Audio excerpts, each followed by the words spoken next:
Good evening, everyone. I'm excited to welcome you to the RIBA Future Architects Meetup. My name is Marimar Hayam. I'm the current elected student representative at the RIBA, and I will be your host this evening.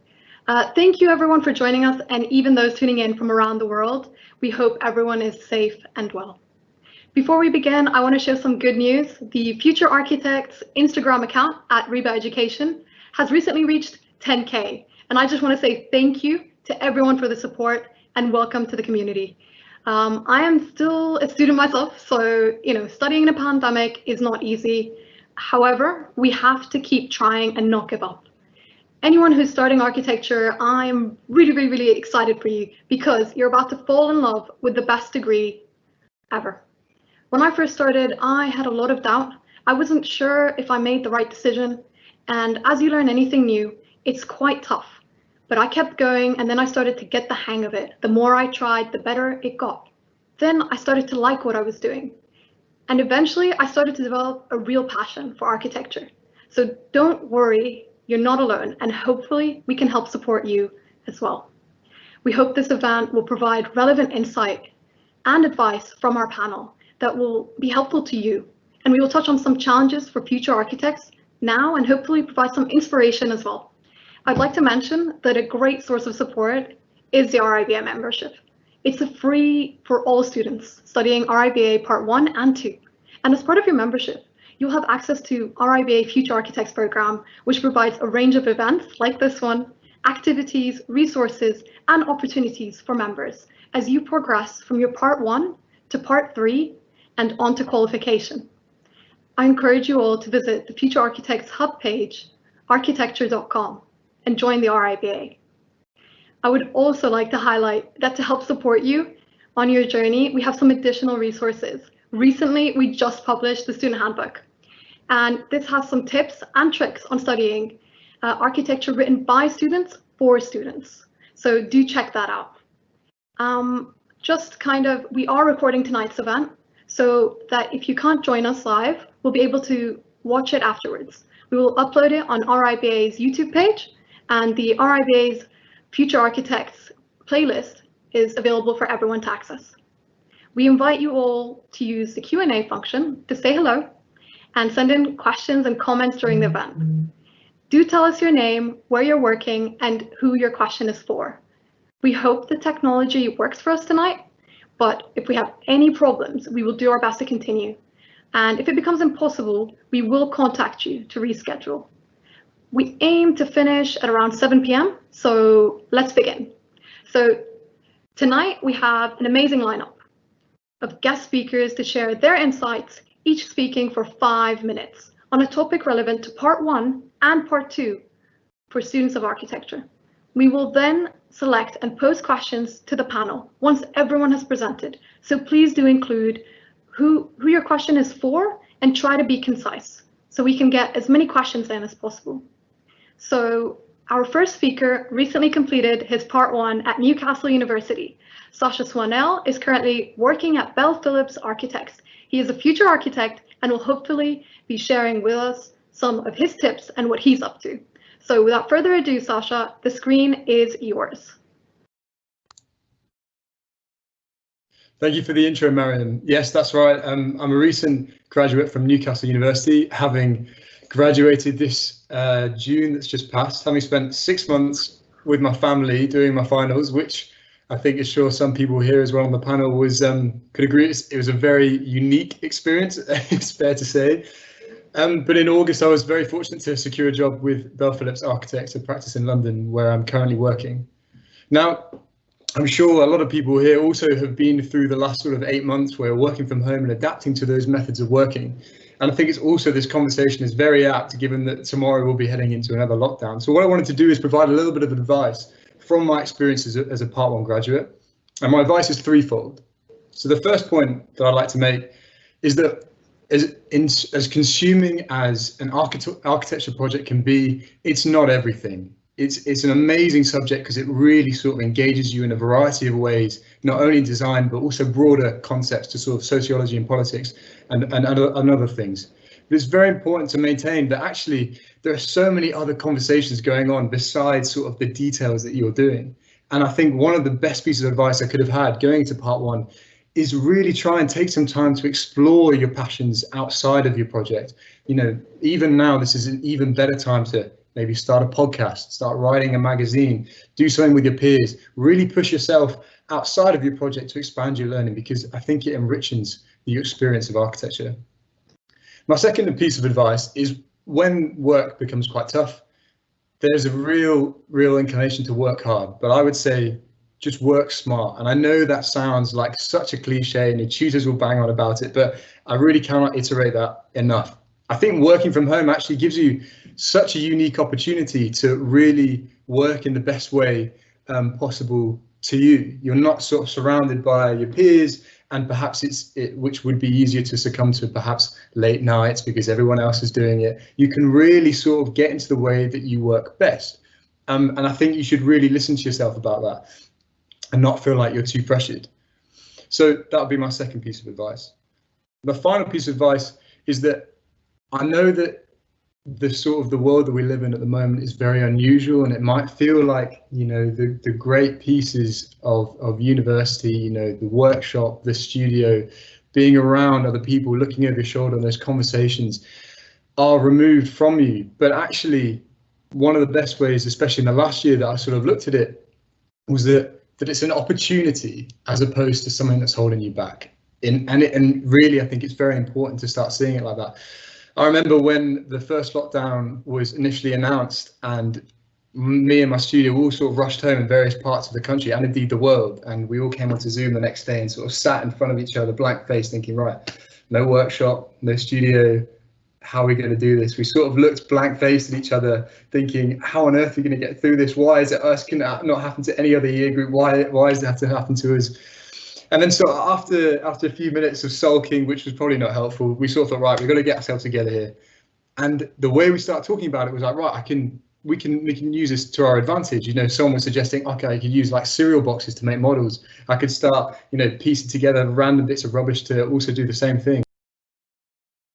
And almost use, you know, the environment that you were in to adapt and to benefit you in a variety of ways. I think that was so crucial. And in many ways, some people became hugely skilled at certain softwares. Some people started to really develop a certain skill set, and actually, which probably they wouldn't have done otherwise.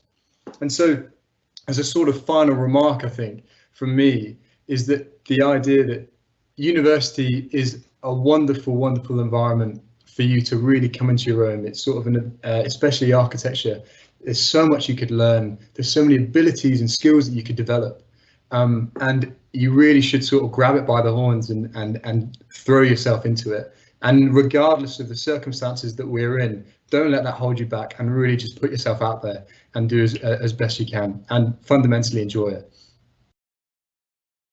Back to you, Marion. Thank you so, let's see. Okay, thank you so much. Sasha, that was very insightful. I certainly felt like that when we were starting, looking at my peers and even our group projects, like, what are we going to do now? And then now we're Skyping each other instead of face-to-face meetings.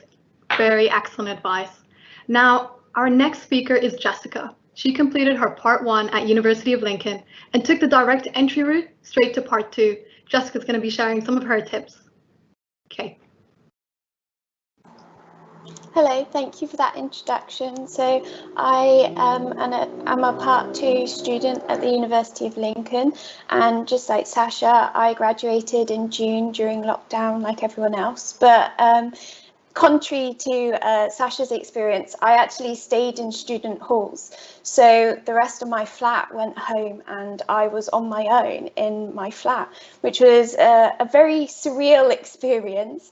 But not only that, I was a NHS key worker in a pharmacy at the weekends, and so that was a crazy experience. My part-time job became a key job, and although I was doing juggling all of these different things, actually having the social interaction and the opportunity to take a break from my work, and as Sasha said, doing stuff outside of architecture gave me this breathing space and not feel overwhelmed about everything going on. So after I graduated, I was applying for jobs, and I managed to get a couple of interviews, and it was quite a different mindset applying for jobs in this global pandemic, because there was this sudden shift to everything being online and digitally. And so everyone else previously would have preferred physical portfolio books, and everything changed to becoming like a website. So after I had a few interviews, I got some results a couple of months later, and the companies informed me that unfortunately, although they had the positions available a couple of months earlier, they were unable to employ at that current time. And I know that several people in my year group, my peers, have had the same situation. And you just need to know you're not alone, and you need to persevere, and everyone's in the same situation.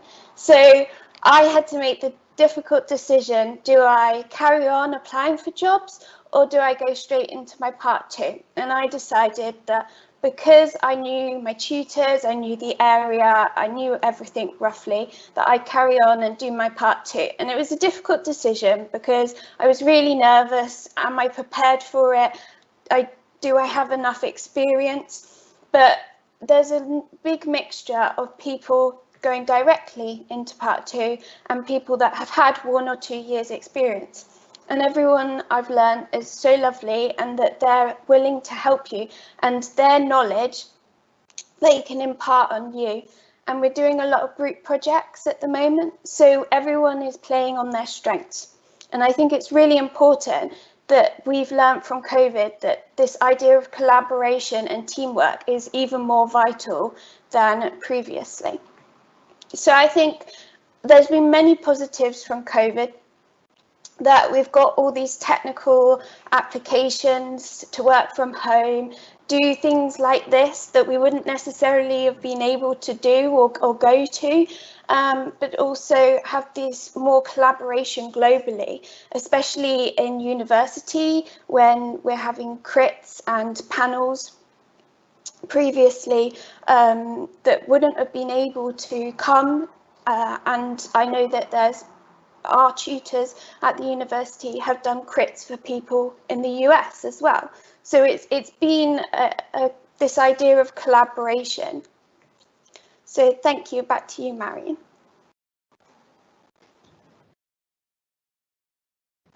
Thank you so much, Jessica. I want to first applaud you for sharing that. That was very insightful, very helpful. And thank you for what, even in your part-time job and now even as a group member, you're sharing with others. And it's really that kind of spirit that we want to influence to everybody else and kind of support one another. That's really key. And now on to our third presenter, Maria Farhaun. And now she's the director of the RIBA Studio Program at Oxford Brookes University. So watch out for her presentation now. Thank you, Marion, and thank you so much, Sasha and Jessica. I mean, your stories are really, really inspiring, because in such a challenging time, that's what you want to hear. You want to hear people turn it around and use this to your benefit. So I'm really pleased to be here tonight to share very briefly about another way to do your part 2. The original route to registration to become an architect started with the RIBA, and it was based in practice. It started in the 1850s, and it's evolved today. Today it's called the RIBA Studio, and Oxford Brookes delivers it. Students of the RIBA on the part 2 and also the part 1, we deliver it with the RIBA. And I was thinking tonight how to talk about the program. On the one hand, I could tell you how great it is, and I'll tell you little tips about it. But on the other hand, now listening to already how you're speaking, how you're showing your resilience, I want to just tell you a bit about why the program is important. And I think that will fit in really well with the other speakers.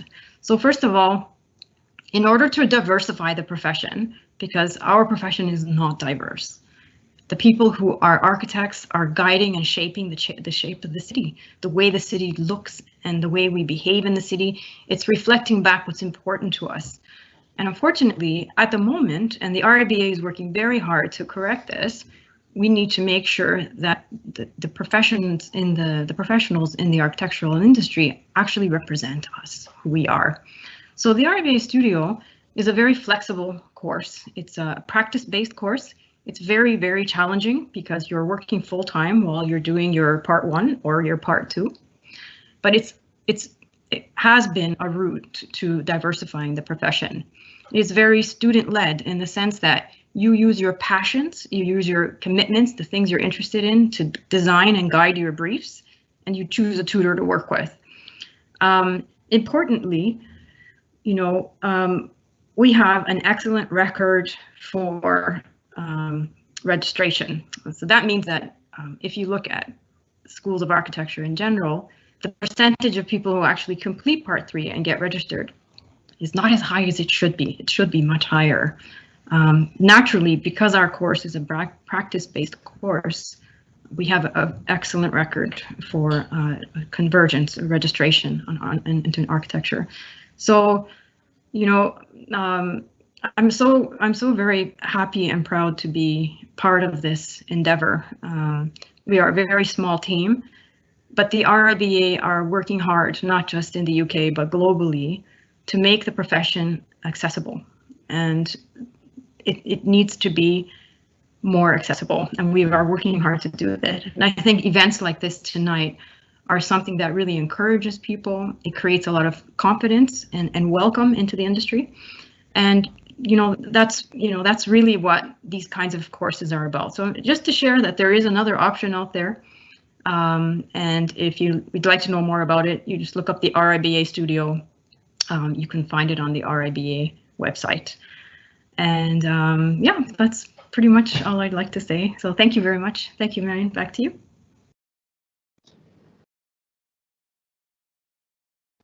Thank you so much, Maria. I mean, I think that's true. We do want architecture to be accessible to all, and definitely everyone check out RIBA Studio and look into other methods of undertaking your architecture degree and education. Now, let's hear from Wasamai Chanel, member of Studio Turned Collective Unit 0, and she recently completed her part 2 at University of East London. All right. Hello everyone.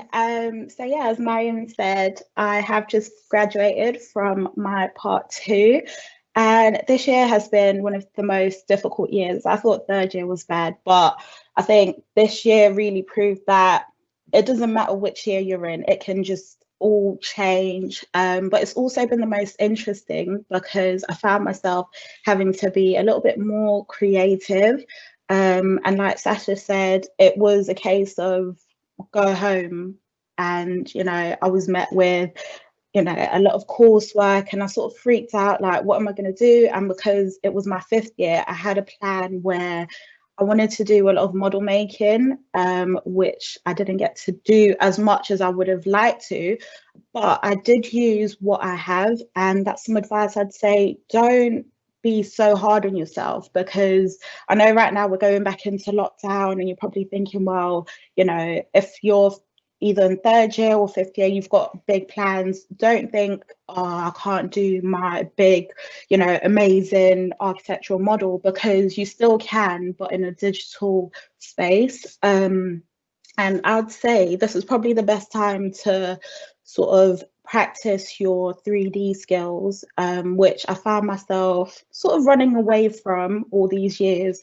But working online and having to produce things digitally, it just meant that I had to make sure that I had photographs, I could send in work. And yeah, and I'd also say, well, yeah, I think that's what I missed the most. But in terms of actually working from home, I got a glimpse of the future and how we are going to be working, whether working in offices or whether we're working at home, and sort of doing the meetings and juggling that and just being a little bit more organized, because it just meant that before going into a meeting, we had to make sure that internet's working, headphones working, doing checks that, you know, usually we wouldn't have to do. If you go to a meeting in person, you just make sure you're on time. You don't have to check that your microphone or your internet's working.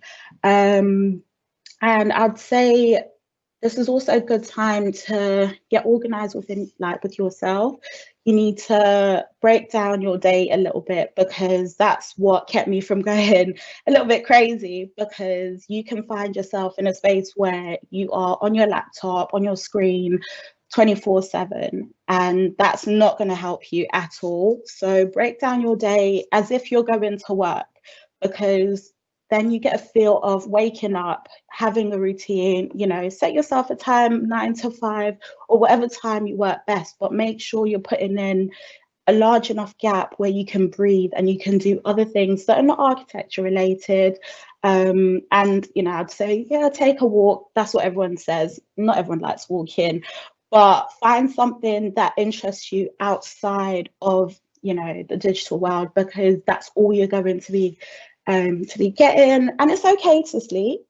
That's also something you can do away from the screen, and it just allows your brain to process everything that's going on. I mean, if you've just started, you've probably had so many lectures, you've had so much information thrown at you, and it can get overwhelming. So just sleep, let your brain take all that in, and buddy up. It's actually a good idea to just have a buddy, and they can help you keep on track as well. So yeah, I'd say keep going, don't be disheartened, and you know, you will create amazing work.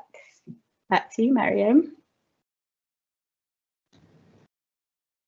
Thank you so much. That was very inspirational and relatable. I think this was excellent information from Moz and I. And now I'm pleased to welcome our final speaker of the evening, Kuda Mushangi.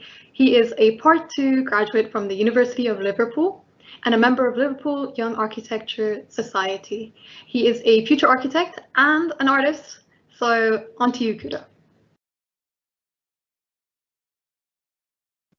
Thank you very much for the introduction, Mariam. Really appreciate it.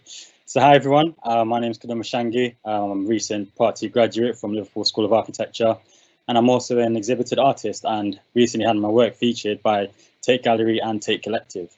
So what I wanted to pretty much highlight is that I had to finish my final year MArch project, you know, during the height of the emergence of the pandemic. So as we all know, your final project is your most important, you know, project ever, and it's your child essentially.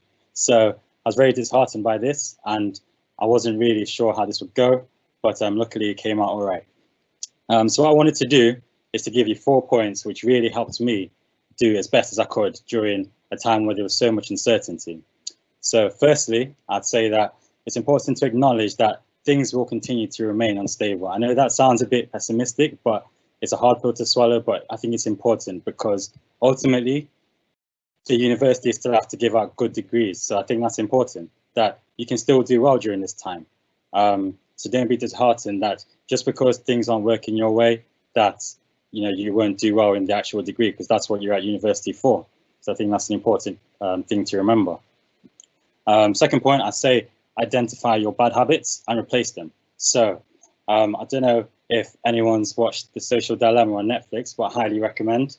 Really incredible, because what that highlights is that we have such a reliance on our phone. So we use our phones for everything, and it's really unhealthy. So one bad habit that I used to have is that I pick up my phone, go on Instagram, scroll for hours, and then jump out of bed, run, quickly get ready, and this isn't good. So what I did is I replaced my scrolling from Instagram with Pinterest. So with Pinterest, you can open up a wide variety of things. It will teach you so many skills. You'll be able to see how to represent certain drawings, and you'll really be able to continue to think of ideas to represent things creatively. So I definitely try to consider that.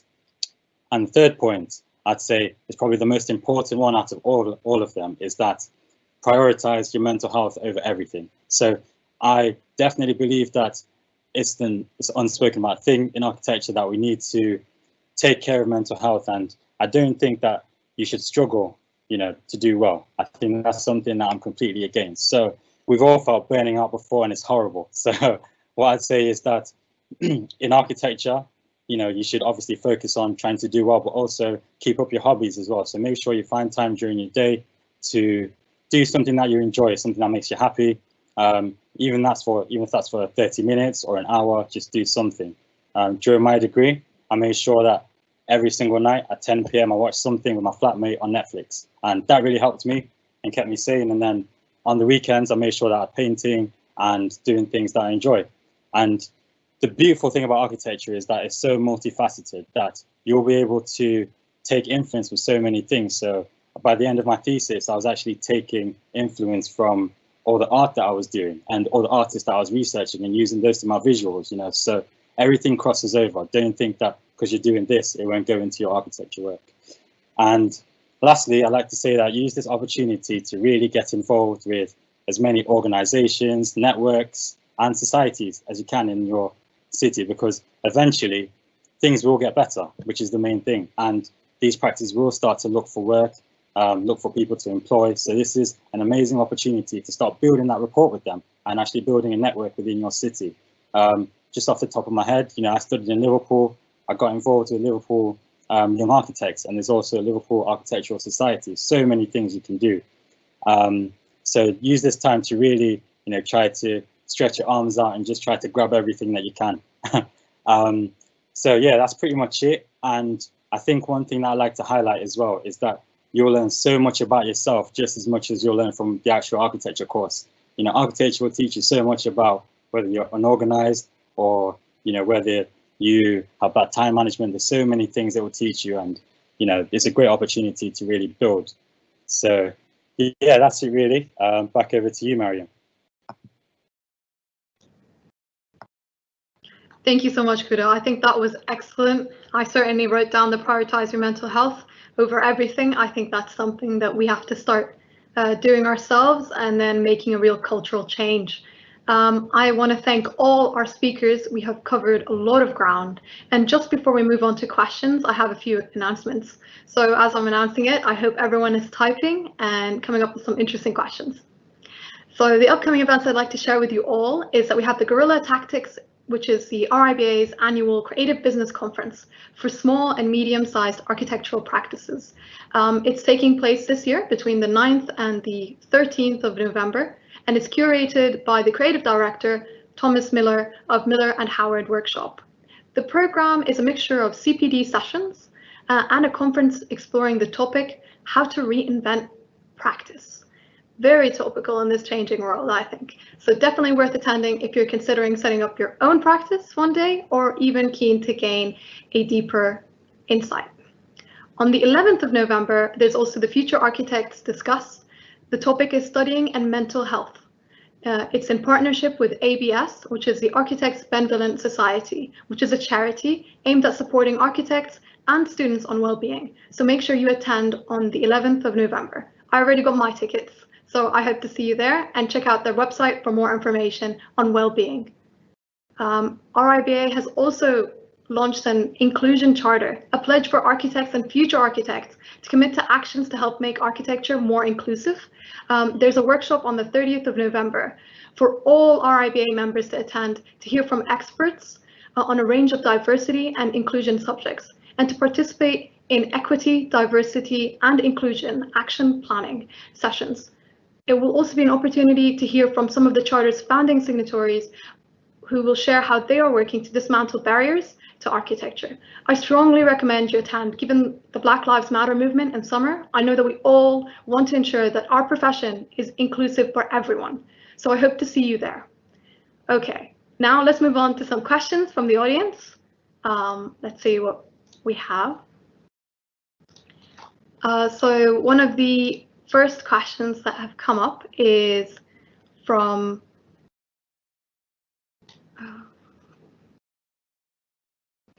can you go straight to part 2 without a year out experience after part 1? Will you be penalized for it?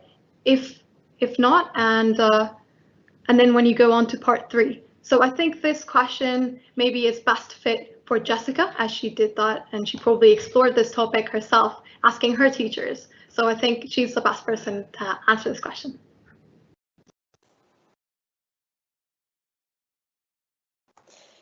Thank you. So this year, most of the universities waived having the year experience in between. And so you won't be penalised. You just have to make sure that you have 2 years in between your part 2 and your part 3. So you have to have the 2 years experience before you can do the part 3. Or you could do it as a sandwich course. So some masters, they do 1 year, then a year's experience, and then your second year, then your year out in between the part 2 and the part 3. But there's different options and there's different routes. Thank you. I think that answers the question. You know, if you are worried and want more information, I'm sure all the information is on architecture.com usually, which explores these issues. If not, ask your university beforehand. But the way to qualification should be accessible to everyone, and there is no way that you can't undertake your studies earlier, especially given these times. So on to our next question. I think this is a good one. What are your main tips for the transition from part 1 to part 2? So I think this question is excellent for maybe Watson and I, who recently graduated, and she'll be excellent for answering this about her experience. And then maybe after that, we can have Kuda as well to reflect on it. I'd say the best thing to do is spend some time reading and maybe focusing your ideas, because what I found helped was sort of getting back into it, because I know a lot of you have come from maybe a year out, and some of you, like Jessica, have gone straight into part 2, but it helps where if you just read the material that they've given you, but you also start forming your ideas for your dissertations early on, and speaking to people who are about to graduate as well, because they can help you navigate around the university, because the courses are so varied in different universities and approaches. And don't get too overwhelmed where you think, oh my gosh, it's such a huge jump, because it's actually not as big as you might think. So as long as you are able to get into that like working mode, then I think, yeah, that should be able to prepare you.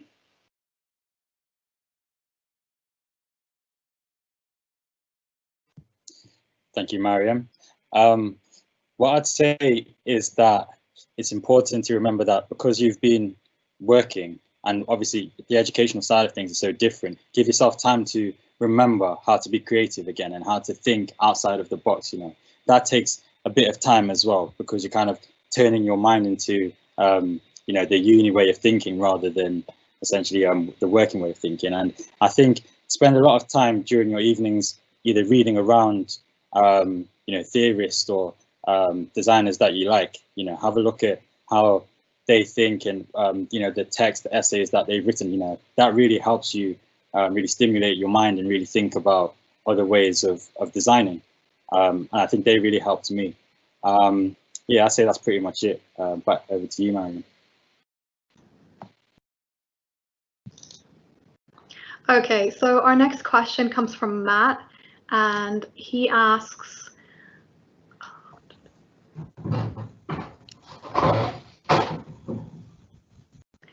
to the students, recent graduates, how have you dealt with being physically out of touch with other students and missing a studio environment?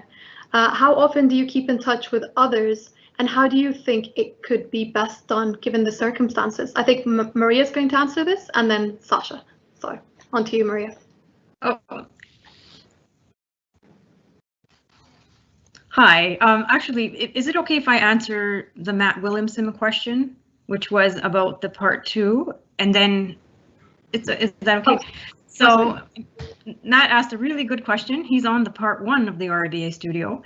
And Matt, thank you for asking that. So in case I didn't make it clear, for the part 1 and the part 2 on the RIBA studio, students are in full-time work and they study part-time. You can put your part 1 and your part 2 while earning a full-time salary and collecting your PEDR hours. It's an amazing program. So Matt's question was, are they similar? Yes. So the structure of the course, the categories of subject areas are the same. Students are still defining their own briefs based on the conceptual ideas that are set up. You choose your own tutor. You work for the practice you want to work for. You can live anywhere in the European Economic Area. So yes, the part 2 is very similar to the part 1. And also, you know, it's also very similar to full-time programs. So the part 1 is 4 years. So working full-time for 4 years, studying part-time during that time. And the part 2, which we call the diploma, is 3 years part-time study while working full-time for 3 years. And it's incredibly affordable. It's the same tuition, part 1 and part 2, which is under £3,000 for the whole year. So it's very, very affordable. Again, same part 1 and part 2. So it's a kind of no-brainer in a way. If you are somebody who learns well while doing, you learn while you're in practice. A lot of people can't afford to go to full-time education, or you know, they can't live in big cities where there are universities. Then the part 2 is the same as the part 1 in this way. Thank you for that question, Matt, and you helped me to clarify everything as well.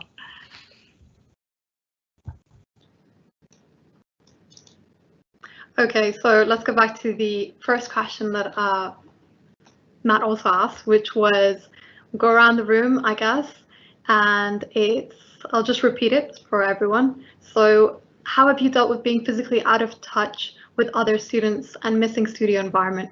And how do you keep in touch with others? And how do you think it could be best done given the circumstances? So what is everyone's tips about creating that studio environment at home, really? So let's start maybe with Sasha. On to you. Thank you. Yes, I mean, Matt, that's a really, really good question, because it's one of the main challenges, I think, from working from home. And my best advice would be to that is that I think when I went through it with my peers, we sort of thought, what would we do in the studio and what would we do if we were together, and how could we recreate that at home?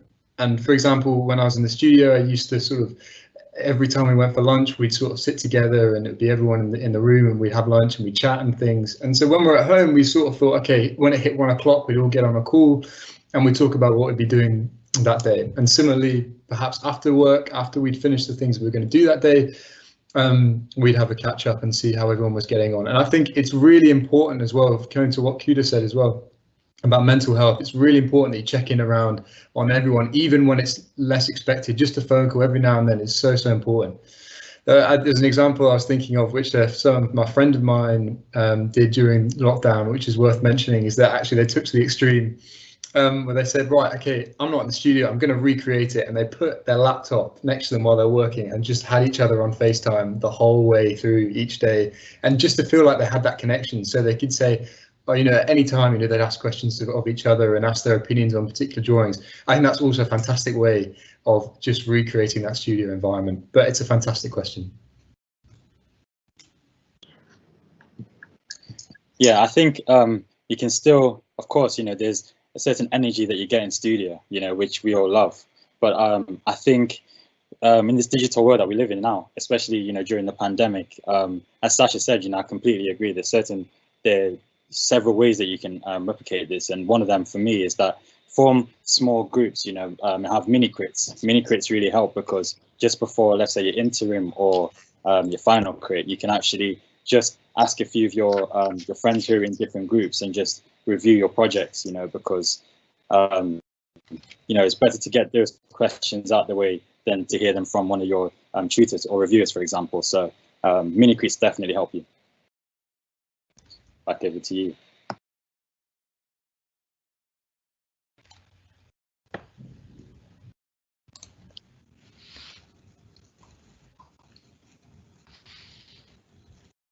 I think Watson is going to add something. So.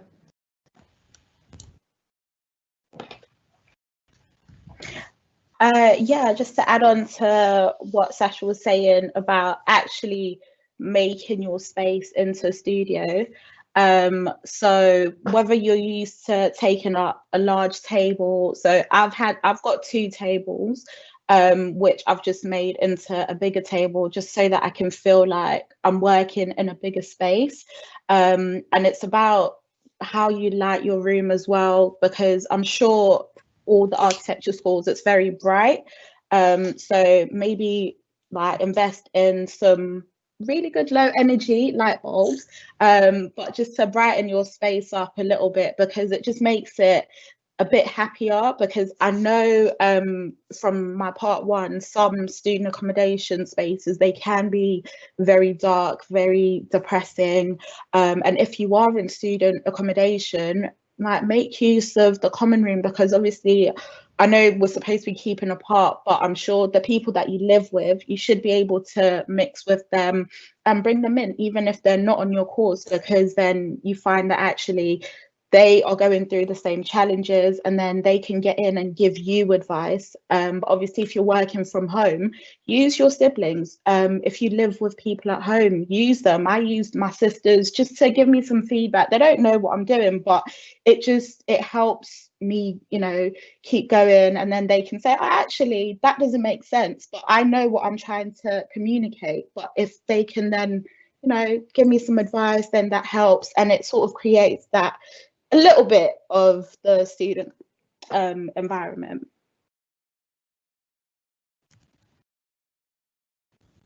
Okay, thank you so much. I think all that advice has been very helpful. So now we're going to move on to another question. So during the pandemic, this is from Maya, opportunities outside the classroom have been reduced. In terms of internships and practice experience, how should we shift our approach to applications, if we should shift it at all? So I think Sasha, you're answering.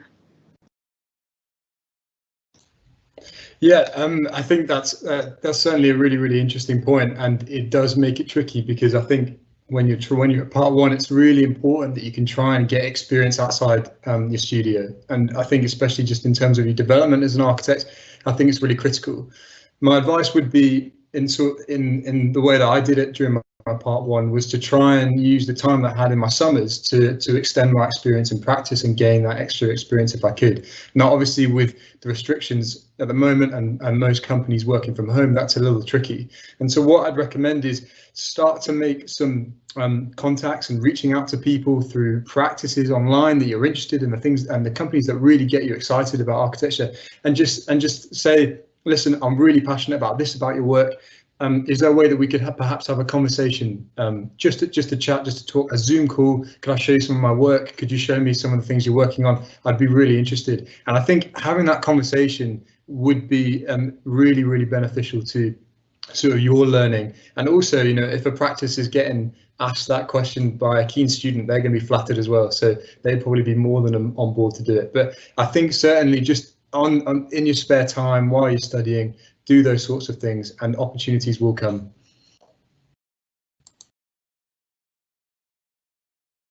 Okay, that's great. Thank you so much. I think that's very helpful. So there's been one question, which is, when is the best time frame to look for internships in part one for the 1 year out? And do you have any advice how to search and apply for firms? I guess perhaps this question could be either back to Sasha or Kuda, if you're interested in answering this.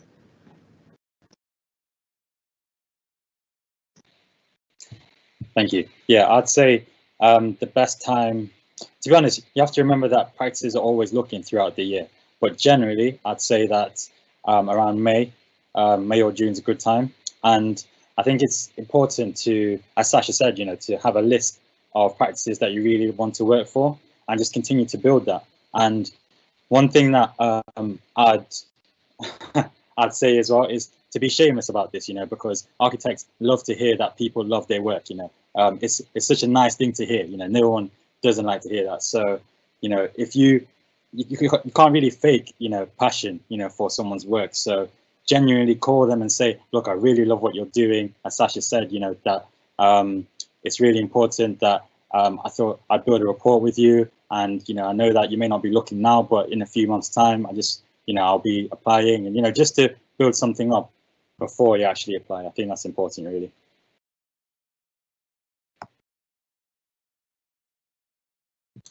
Yeah, I think absolutely everything that Kuda's just said, I would reiterate as well. The other thing that is just worth bearing in mind, unlike other industries, architecture tends to take on part ones around the summer, as Kuda said, and also it's very important to know that you usually do your best work in your final year, and so it's very good to have that portfolio behind you as sort of artillery when you go and apply for practices. But having said that, it's very important as well just to maintain that communication, and there's no harm at all in starting those conversations earlier on throughout the year, and perhaps even dropping your CV into a company's inbox, or perhaps through a contact that you might have through work experience beforehand, and to keep that conversation going. You know, I think it's very easy to sometimes get a bit shy and think, oh, you know, what if they turn around to me and say no? And often that is the case, and it might not be reflective of you. It might just be that a company is particularly busy in that particular moment. And so don't be disheartened, and just really follow, as Kuda said and what I mentioned earlier, follow the practice that you're interested in,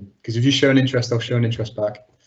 But no, I can appreciate it's difficult at this time.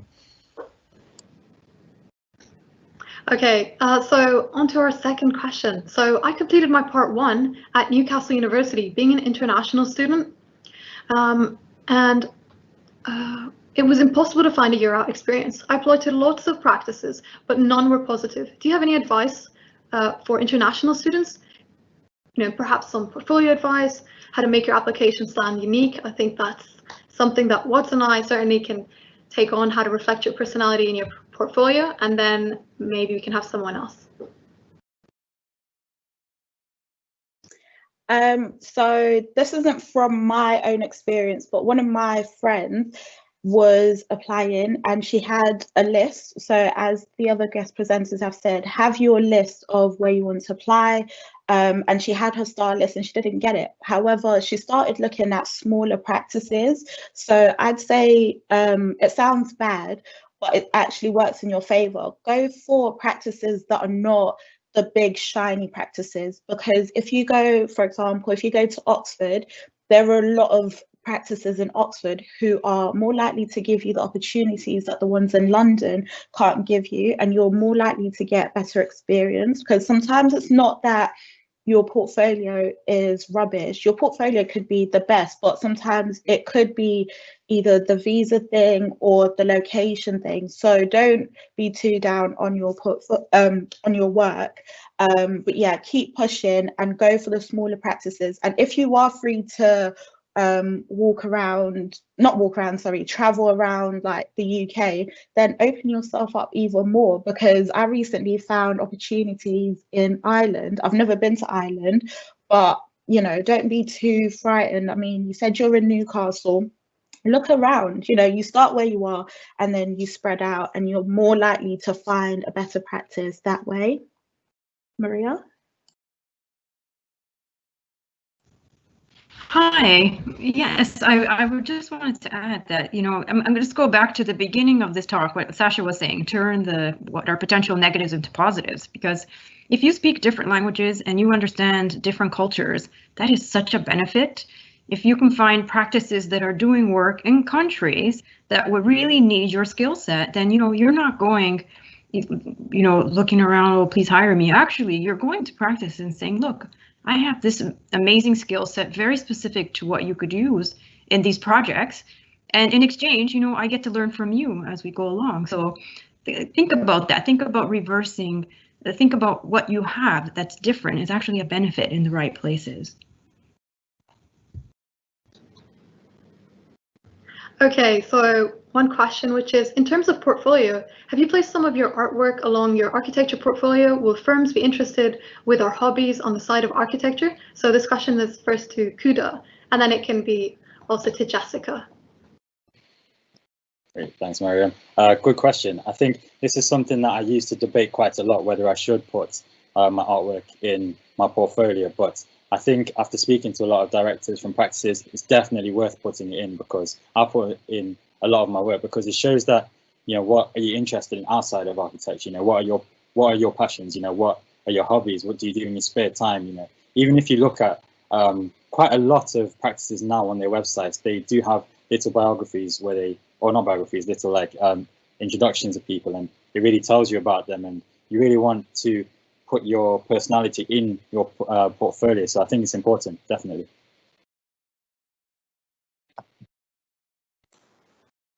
Yes, I agree. I think extracurricular items are very underrated when applying for interviews and portfolios. I know that I've put some of my previous work in my portfolio, and also when I had one of my interviews a couple of months ago, the majority of the interview was talking about my extracurricular stuff. So it is really underrated, and you should praise your things outside of architecture because it shows you're a whole person. You're doing lots of extra things on top of your studies. Okay, let's move on to some closing remarks. So our final question of the evening is, what advice do you have for me if I'm studying or if I'm going to move to practice? You know, in this changing world, what should I do? So I think this is a final nice little reflection. So let's start first, perhaps with Sasha, and then go around in a circle. Gosh, that's quite a big question, but it's very, very important. And yeah, I think my advice would be, in terms of sort of just going forward in the current circumstances, is just adapt to the situation as best you can. And I think it comes back to my earlier point, is to try and turn what seems like perhaps negative into a positive, and whether that's within your direct day-to-day workflow or perhaps slightly separate to that in the passions that perhaps you pursue, like Kuda does in his artwork, or perhaps in just architecture generally. I think it's really, really important just to pursue that, and don't be afraid to try new things, be creative in the circumstances and put yourself out there, because essentially I think it's really, really can't be said enough that what you do put in, you will get out eventually.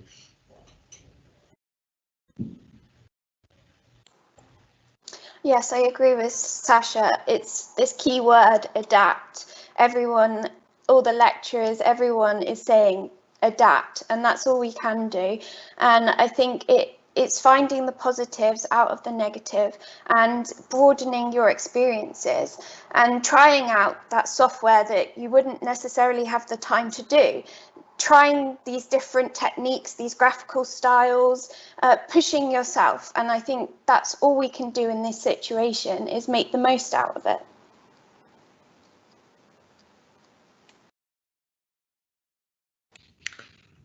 I would say that, you know, I just want to remind you all that you're studying architecture. You know what? You're not just studying buildings. You're becoming different people. Creativity changes you as a person.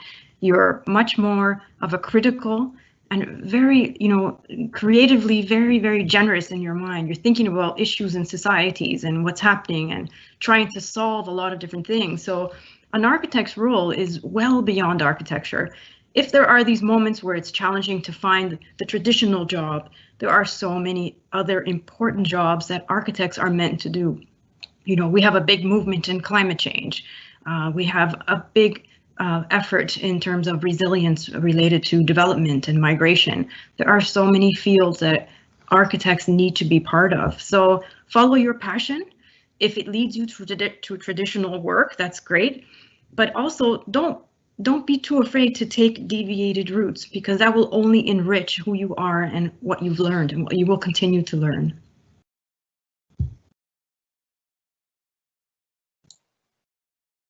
Yeah, just to pick up on what Maria said, because I have a very traditional approach to some of my work. So I prefer to sketch out stuff and then move on to the 3D work. So don't be afraid to improve on, you know, your sketching, your hand rendering, because as much as we are moving and at breakneck speed into the future, it is a good time to also practice that hand drawing, and then also practice, you know, Photoshop, practice different software, see what you're comfortable with, and you might surprise yourself that actually what you were doing by hand, it's going to take you 20 hours and you could do the exact same thing on a 3D software, and it's going to be a lot quicker. So don't be scared to be on a computer, but also, you know, don't leave all your hand stuff behind. I'd say for my point, I'd go back to one of the questions before about do I have my artwork in my actual portfolio? I think that you should always cross over these things, because eventually throughout architecture you'll find your own style and your own way of representing, and you'll eventually find a group of architects that you love. So naturally you'll gravitate towards these, and these are the ones that correspond with what you're into. So it's an incredible profession that you're going into, and I'm really excited for you all. And what I'd say is to remember that ultimately you are still going to get good grades from this, even though things aren't how you intended them to be. Ultimately people still have to get good grades, so that's the main thing, and that's why you're at uni. So it'll work out in the end. It's fine. Back to Maria. Okay, so as the event is coming to an end tonight, I want to thank everyone for joining us. I certainly learned a lot. Thank you to our speakers and for your insight and words of encouragement. Thank you to all of you who have attended this meeting this evening. We hope that it has been useful and provides you with the inspiration to turn a challenge into an opportunity. This is not the end, so please keep in touch. Follow our socials at RIBA Education, and I want to encourage you all to get involved with Future Architects. If you attended this event, please tag us on #FutureArchitects, and please fill in the feedback form, which is 2 minutes. It will allow us to continually develop the Future Architects program, and remember to sign up as an RIBA member to stay in touch and be part of our network and have access to more free resources. So why not? If you want to keep in touch with me as your representative, I'm happy to respond to any queries. Follow me on Maybe It's Not Mariam on Instagram, or Twitter, Mariam_AL, then 111. Thank you again. Stay safe and don't give up on your dreams and aspirations, because if we aren't the ones to think we can do it, then who will? If you enjoyed this event, share it with your friends, and we hope to see you in the next one. Good night.